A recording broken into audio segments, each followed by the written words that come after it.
ঈদের ছুটিতে ফাঁকা হতে শুরু করেছে রাজধানী।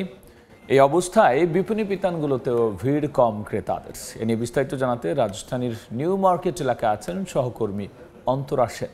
আমরা সরাসরি যাচ্ছি তার কাছে। ফিরতে শুরু করেছে মানুষ, আর এরই মধ্যে কিন্তু ফাঁকা হতে শুরু করেছে চিরাচরিত যানজটের শহর ঢাকা। কিন্তু রাজধানীর বিপণী বিতানগুলোতে কিন্তু বেড়েছে বেশ ভিড়।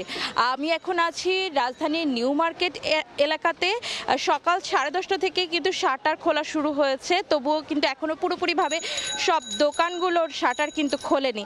ঈদের কারণে মধ্যরাত পর্যন্ত বেচাকেনা হওয়াতে কিন্তু সকালে দেরি করেই কিন্তু দোকান খুলেছেন দোকানিরা। বিক্রেতারা বলছেন গেল দিনে আজকে ভোর 4টা পর্যন্ত বেচাকেনা হয়েছে এখানে।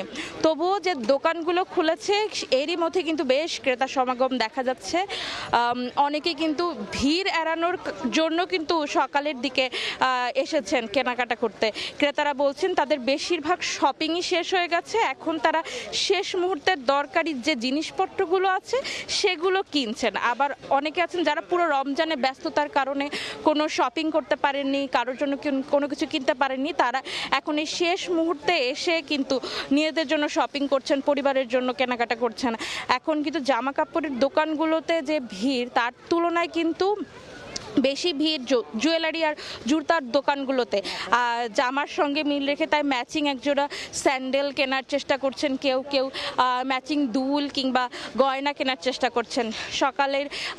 সকালের দিক হওয়ার কারণে কিন্তু ভিড় কিছুটা কম চোখে পড়লেও বেলা বাড়ার সঙ্গে সঙ্গে কিন্তু এই ভিড় আরও বাড়বে বলে আশা হচ্ছে বিক্রেতাদের। এই ছিল রাজধানীর নিউ মার্কেট থেকে কেনাকাটার সর্বশেষ পরিস্থিতি আমার কাছে। ঈদ কেনাকাটার সবশেষ নিয়ে আমরা সরাসরি ছিলাম রাজধানীর নিউ মার্কেটে।